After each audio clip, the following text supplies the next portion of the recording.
जय श्री राधे। आज एक बहुत ही पॉजिटिव एटीट्यूड के बारे में मैं आपको बताऊंगी। एक बहुत थॉटफुल स्टोरी है। Positive thinking can change your luck. अगर आप अपनी पॉजिटिव थिंकिंग रखेंगे, पॉजिटिव एटीट्यूड रखेंगे, तो आपके कर्म भी, आपका लक, आपकी गुडविल भी चेंज हो जाती है। बहुत ही थॉटफुल स्टोरी है और ये स्टोरी मतलब प्रैक्टिस मेक्स मैन परफेक्ट पे बेस्ड है कि अगर आप कोई चीज प्रैक्टिस करते रहेंगे तो निश्चित एक दिन आपको सफलता मिलेगी। ठीक है, तो ये शिव जी के एक प्रसंग के ऊपर डमरू से रिलेटेड है। एक बार की बात है, देवताओं के राजा इंद्र किसानों से किसी कारण से नाराज होकर 12 वर्षों तक बारिश न करने के उन्होंने निर्णय ले लिया। तो किसान ने कहा अब आप लोग 12 वर्ष तक कोई फसल नहीं ले सकेंगे। किसान बोले तब तो हमें 12 वर्ष तक वेट ही करना पड़ेगा। सारे किसान बहुत चिंतित हो गए और इंद्रदेव से वर्षा करवाने की प्रार्थना की। तो इंद्रदेव ने कहा यदि भगवान शंकर जी अपना डमरू बजा देंगे तो वर्षा हो सकती है। इस तरह इंद्र जी बोले कि अगर भगवान, आप लोग शंकर जी के पास जाइए और शंकर जी अगर अपना डमरू बजा दें तो वर्षा हो जाएगी। तो सभी किसान प्रार्थना करने लगे इंद्र जी के पास और शंकर जी के पास गए, उन्हें आग्रह किया। उन्होंने बताया कि आप डमरू बजा दीजिए। तो तब भगवान शिव जी बोले कि मैं डमरू तो बजाऊंगा लेकिन 12 वर्ष बाद ही बजाऊंगा। तो यानी कि उन्होंने इंद्र का भी मान रख लिया कि इंद्र ने कहा था कि 12 वर्ष बाद ही वहां पे वर्षा वगैरह होगी।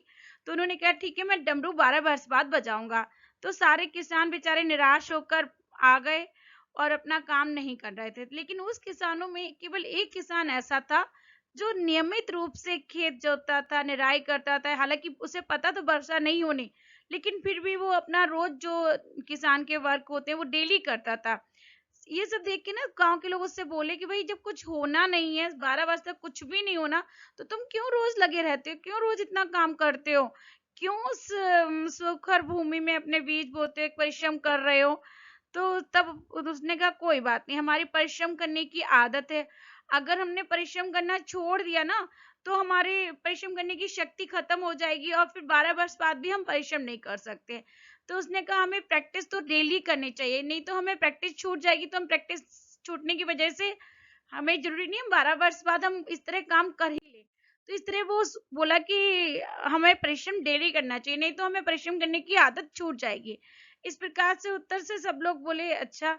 तो लेकिन बेचारा रोज ये काम करने लगा, उसकी श्रम करने की आदत पड़ गई थी तो रोज करता था। इसको देख के ना जो माता पार्वती थी शंकर जी से बोली कि देखो, भगवान शिव जी से बोली प्रभु आप भी 12 वर्षों के बाद कहीं डमरू बजाना भूल ना जाओ। क्योंकि उनको ये बात बहुत अच्छी लगी किसान की, कि किसान कह रहा है कि हम कहीं 12 वर्ष तक अपनी खेती करना भूल ना जाए, इसलिए हमें रोज प्रैक्टिस करनी है, रोज अपना परिश्रम करना है। तो ये माता पार्वती ने सुनी तो उन्हें भी बड़ा अंदर से अच्छा फील हुआ। तो उन्होंने शिव जी के पास गई और बोला कि कहीं ऐसा तो नहीं प्रभु आप भी कहीं 12 वर्ष के बाद डमरू बजाना ना भूल जाओ। माता पार्वती जी की बात सुनकर भोले बाबा बड़े चिंतित हो गए कि हाँ ये तो सही है, हो सकता है कहीं डमरू बजाने का भूल ना जाऊं। तो उन्होंने कहा एक बार थोड़ा सा बजाकर देख ही लेता हूँ। तो जैसे ही शिव जी ने अपना डमरू उठाया, उसे बजाने का प्रयास किया, क्योंकि उन्होंने सोचा कि मैं देख लूं बज रहा है कि नहीं बज रहा है, मैं बजा पा रहा हूँ कि नहीं बजा पा रहा हूँ। डमरू बजा और बारिश हो गई। तो जब बारिश हो गई तो जिस किसान ने अपने खेत में अपना जो गेहूं वगैरह जो भी बीज बोए थे उसमें तो खूब फसल हो गई और बाकी सारे किसानों का क्या हुआ, पश्चाताप हुआ। तो परिश्रम का फल किसे मिला, उस किसान को ही मिला जिसने अपने खेत में परिश्रम किया था। और सभी लोग समय का इंतजार करते रहे, अच्छा समय आएगा, अच्छा समय का इंतजार करते रहे कि जब 12 वर्ष बाद ही करेंगे। तो हमें ये नहीं कि हमें अभ्यास नहीं करना है, हमें अपना अभ्यास, अपना परिश्रम डेली करना है। हमें अपने परिश्रम करने से क्या होता है कि हम अपना जो चीज प्रैक्टिस कर रहे हैं, अब practice can makes a man perfect, उसी से हमें परफेक्शन आएगा। तो हमें प्रैक्टिस को छोड़ना नहीं है, प्रैक्टिस करते रहना है। तो हमारे पास कैसी भी परिस्थितियां आए, कुछ भी आए, तो हमारे अंदर जो गुण है, हमारे अंदर जो क्वालिटीज हैं वो कभी डैमेज तो होंगी नहीं। लेकिन ये नहीं कि वो क्वालिटीज और जो हमारे अंदर जो वर्क करने की एफिशिएंसी है उसको हम धीरे धीरे खत्म कर दें। तो हमें अपनी परिस्थितियों के अकॉर्डिंग अपने वर्क को, अपनी जो भी क्वालिटीज है उसको अपने ऊपर करते रहना चाहिए, जिससे कि हम कभी भी लाइफ में भूल ना पाए कि हमारे अंदर क्या स्किल्स है, क्योंकि स्किल्स हमारी हैं और उनका यूज सही तरीके से करना मुझे ही आना चाहिए। ठीक है, तो हमारी स्किल्स का हमें प्रॉपर यूज करना चाहिए और अपनी स्किल्स के ऊपर अपने आप को पूरा विश्वास भी रखना चाहिए कि हमारी जो स्किल्स है वो हमारे ऊपर पॉजिटिव एटीट्यूड रखती है, उससे एक दिन हमारा लाइफ जो है वो बहुत ही ज्यादा चेंज होगी। ठीक है, तो इसी तरह जो सकारात्मक सोच है, परिश्रम करने की आदत है, उससे हम अपने भाग्य को, अपने कर्म फल को भी बदल सकते हैं। तो अगर हम अपने सकारात्मक सोच रखें, परिश्रम करने की आदत रखें, तो हम डेफिनेटली अपने लक को चेंज कर रहे हैं, डेफिनेटली अपनी डेस्टिनी भी चेंज कर रहे हैं। क्योंकि देखो, इसी तरह अगर किसान, वो सभी किसान यही सोचते कि 12 वर्ष तक डमरू बजेगा, 12 वर्ष तक हम बैठ जाते हैं, कुछ नहीं करते। लेकिन उस किसान के परिश्रम को देखो, जिसने 1 साल तक लगातार खेत में काम किया, तो उसने 12 वर्ष तो वेट नहीं किया। उसके 1 साल के अंदर ही शिव जी की महिमा हुई, उन्होंने सोचा मैं अपना डमरू बजा के देख लूं, और सब जगह बारिश बारिश हो गई।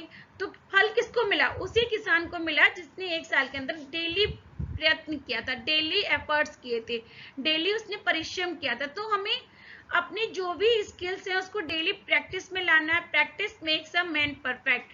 हमें समय के हिसाब से सोचना है, उसको अपनी जो क्वालिटीज है, अपने अंदर जो भी वर्क एफिशिएंसी है, उसको प्रोडक्टिविटी को इंक्रीज करना है। अपनी जो भी प्रोडक्टिविटी है, आपकी जो भी स्किल है, ये नहीं कि आप स्किल्स को भूल रहे हैं, आप अपने स्किल्स को अपने अकॉर्डिंग उसको मजबूत बनाइए, उसको और ज्यादा अच्छा बनाइए। ठीक है, अपनी स्किल्स किसी की डैमेज नहीं हो रही है, आपकी स्किल्स आपको, आप उनको जितना प्रैक्टिस करेंगे अपने स्किल को लेके, जितना आप प्रैक्टिस करेंगे अपने क्वालिटी को लेके, वो चीज उतनी ही निखरेगी, उसमें और भी ज्यादा इम्प्रूवमेंट होगा। ठीक है, तो इसीलिए हमें ये हमारी सकारात्मक सोच और हमारा परिश्रम करने का नजरिया हमारी डेस्टिनी, हमारी गुडविल और हमारे लक को चेंज कर सकता है, हमारे अच्छे भाग्य की ओर प्रेरित कर सकता है। धन्यवाद, बहुत बहुत धन्यवाद। प्लीज आप लोगों से मेरी रिक्वेस्ट है कि आप लोग अपना पॉजिटिव एटीट्यूड, पॉजिटिव थिंकिंग, साथ साथ में good efforts, strong will power, इन सब वर्ड्स को अपने ऊपर पालन करके देखो, तो आपको एक दिन इसका रिजल्ट जरूर मिलेगा। Thank you.